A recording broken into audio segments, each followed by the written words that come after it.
In the previous chapter, we learned about exporting from a strategic point of view, how it served as one of the options for international expansion.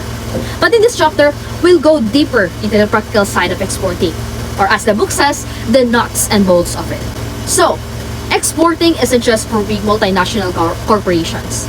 In fact, many small entrepreneurial firms like Velus Products have successfully gained huge profits through exporting. What is the reason? Because exporting has become easier over the years. The decline of trade barriers under GATT and the World Trade Organization or WTO, as well as regional agreements like the European Union and NAFTA, international trade has become more accessible.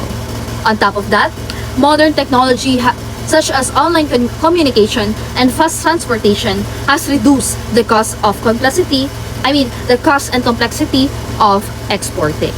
Now, let's proceed to the promise and pitfalls of exporting. Let's start with the promise of exporting. Exporting allows firms to reach larger markets, which means higher revenues and profits, also helps them achieve economies of scale, lowering their production cost. For example, Marlin Steel Wire Products, a small manufacturer in Baltimore, discovered that exporting could be the key to growth. So, when the US economy faced a recession in 2008, Marlin turned to foreign markets, and by 2010, exports made up 17% of its sales. However, exporting also comes with pitfalls. Many small firms are reactive rather than proactive. They wait for foreign customers to come up to them instead seeking opportunities themselves. A good example is MMO Music Group, a company that produces karaoke tapes. They lost many potential deals because their management ignored foreign inquiries. By the time they focused on exporting, competitors had already taken over the market. Why does this happen? Because many small businesses are unfamiliar or even intimidated by international trade. They worry about differences in language, culture, business laws, and currency. Others simply don't know where to start or how the big opportunities actually are. In addition, novice exporters face several common problems, such as poor market research, lack of understanding of competition abroad, weak product adaptation to foreign needs, ineffective distribution and promotion, difficulty in financing, and documentation. Now, let's move forward on how to improve export performance. Let's move on how firms can improve their export performance and avoid those pitfalls. The first step is information, understanding where the opportunities are. Now, different countries have systems that help their businesses identify export markets. Like for example, in Germany, trade associations, banks, and government agencies work together to help small firms gather export information.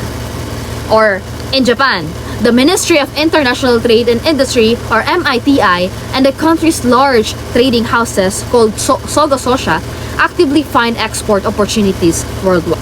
These institutions makes it easier for German and Japanese firms to export. In contrast, US firms have historically been less export-oriented because America was once a self-contained economy. But today, export play a big role, and the US government is working to support its exporters through various information sources and programs.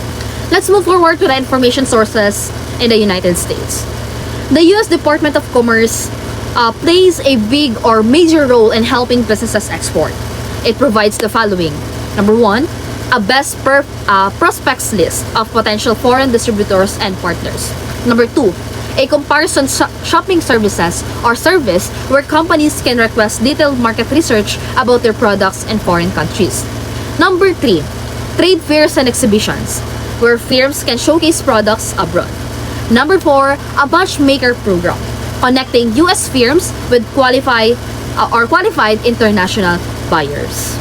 Utilizing export management companies. So, ang export management company are export specialists that act as marketing department or international department for their client firms. So, ang ginagawa ng export management company is sila yung nag-identify ng mga opportunities para sa mga first-time exporters para maiwasan ang tinatawag na pitfalls or mga unsuspected dangers. So, tinutulungan ng EMC ang isang business sa pag-export hanggang sa maging well-established na ang business at makayanan na niyang i-manage ang sarili niyang export operations. So, ang advantage ng EMC is ang mga employee nila is mga specialists na tumutulong sa mga new exporters. Second is they possess network of contacts in potential markets, and they also have multilingual employees. So next is export strategy. So we have 3 strategies. First is to enter on small scale to reduce risk. So if you're a first-time exporter, hindi dapat agad-agad madaming products ang ina-export mo para maiwasan In summary, exporting offers great potential for growth, but it also presents real challenges, especially for smaller firms. Success in exporting requires research, preparation, and support from both public and private institutions.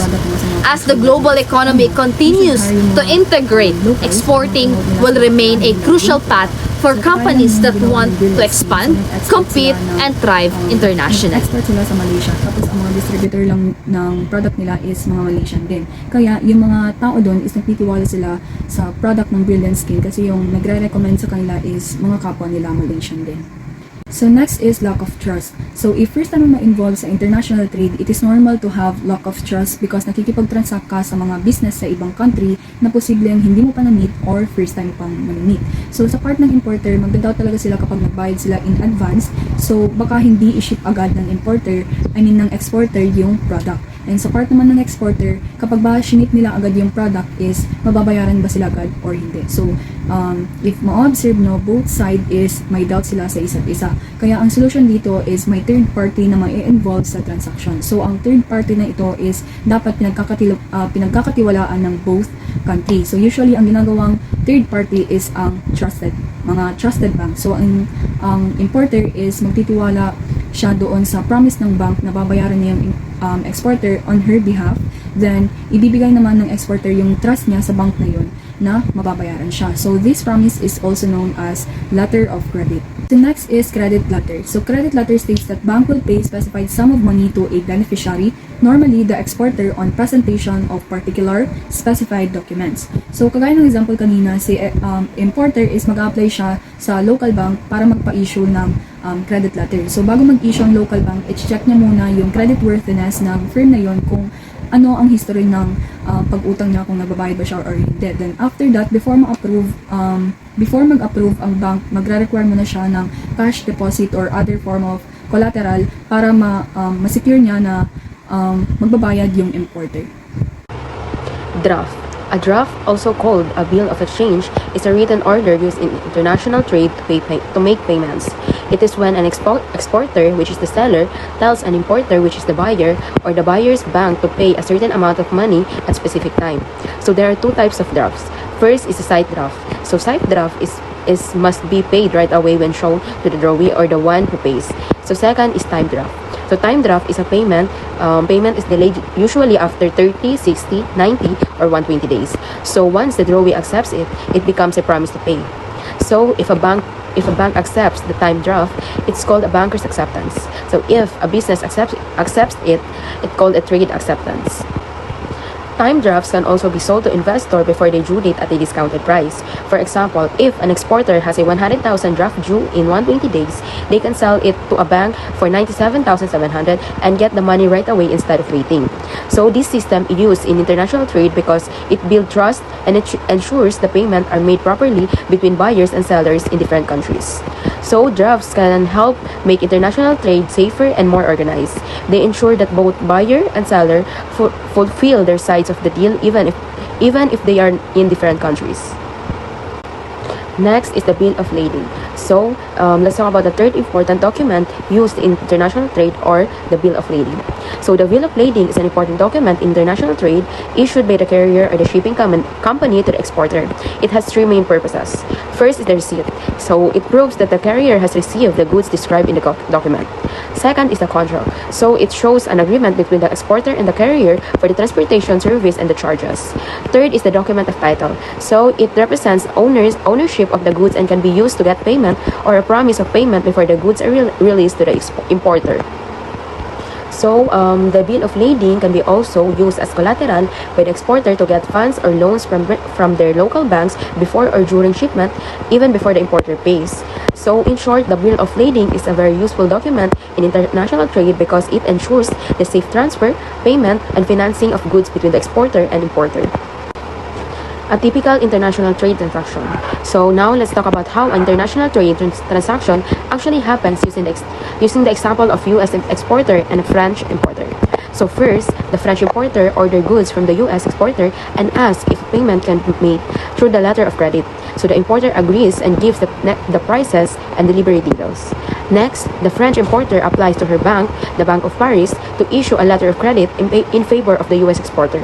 So this letter of credit guarantees that the exporter will get paid as long as the shipment conditions are met. The Bank of Paris then sends the letter of credit to exporter's bank, which is the Bank of New York. The Bank of New York notifies the U.S. exporter that the letter of credit has been opened. After that, the exporter ships all goods and receives a bill of lading, which serves as proof that goods were shipped. So the exporter then prepares a 90-day time draft and submit it, along with the bill of lading to the Bank of New York. So this means payment will be made 90 days after the documents are accepted. Next is the Bank of New York sends the draft and the bill of lading to the Bank of Paris.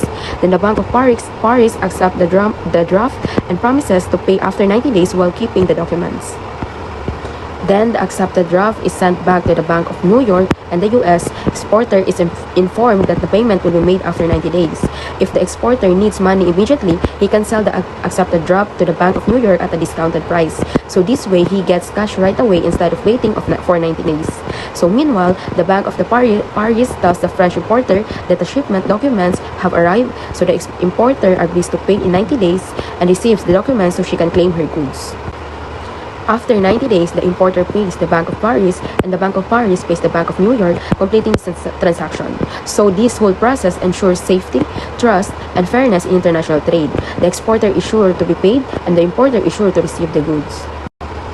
Export assistance. So U.S. exporters can receive government-backed financial help for their export activities. So there are two main forms of assistance. First, the Export-Import Bank. This provides loans and financial support to help exporters sell their products abroad. Second is the Foreign Credit Insurance Association. So this offers export credit insurance to protect exporters in case foreign buyers fail to pay. Similar programs also exist in other countries to support their exporters. So these programs make international trade safer and more accessible for businesses. And just like in the US, other countries also have similar programs to support their exporters and strengthen global trade. Now, let's move on to export assistance. Export assistance refers to the government support programs that help exporters finance and promote their products abroad. One major form of export assistance is provided by the Export-Import Bank, or Ex-Im Bank, and it is an independent agency of the U.S. government. Its mission is to provide financing aid that facilitates exports, imports, and the exchange of commodities between the United States and other countries.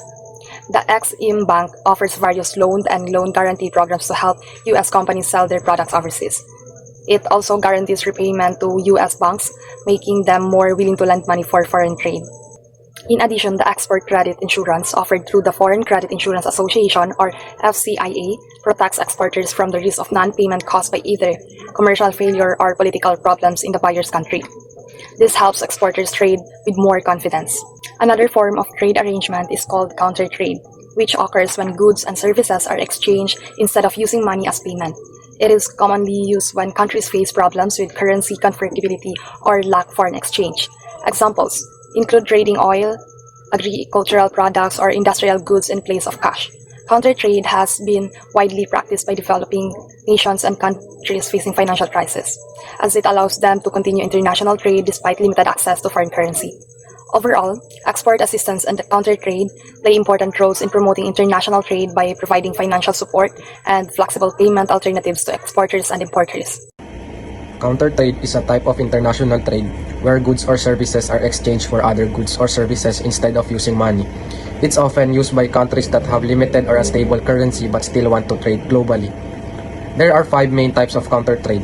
First, barter, which is a direct exchange of goods or services without cash.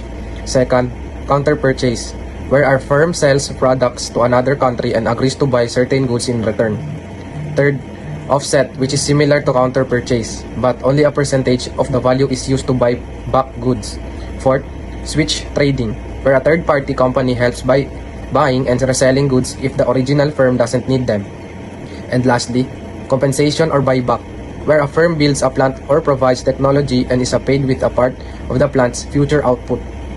Now, for the pros of countertrade, it allows trade with countries that don't have enough foreign currency, help companies finance export deals, and opens up new market opportunities. It also helps build stronger business relationships and keeps firms competitive in the global market. However, there are also cons. Firms may receive poor quality or hard to sell goods. The process can be complicated, time-consuming, and may cause delays or extra cost. Smaller firms often struggle to manage these deals, and sometimes the trade might not be profitable. In short, countertrade can help expand trade and build connections between countries, but it also comes with challenges that companies need to manage carefully.